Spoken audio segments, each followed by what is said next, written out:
মেয়ের আবদার আজকে ভ্যানোলা কাকুদের মতো নাকি টেস্টি করে আমড়া মেখে দিতে হবে। বলুন তো, ঘরেতে কি সব কিছু থাকে? তো যে কয়েকটা উপকরণ আছে তাই দিয়ে করে দেওয়ার চেষ্টা করছি। আগের থেকে দুটো আমড়া এখানে পরিষ্কার করে ধুয়ে কেটে এইরকম স্লাইস করে নিয়েছি। এখানে ছোট ছোট টুকরো করেও নিতে পারবেন।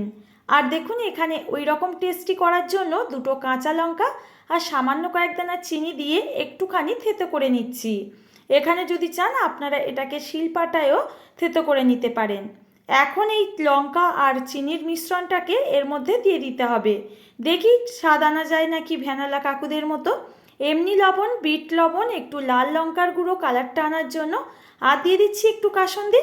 ব্যাস, এই কয়েকটা উপকরণ আমার হাতের কাছে ছিল, দিয়ে ভালো করে মিশিয়ে নিচ্ছি। এখন ভ্যানোলা কাকুদের মতোই করে মাখবো। তার জন্য ঢাকাটাকে বন্ধ করে একটু ঝাঁকিয়ে নিলাম। প্লেটে নামিয়ে যেই না মেয়েকে দিয়েছি, মেয়ে তো খেয়ে বলল, মা দারুণ হয়েছে।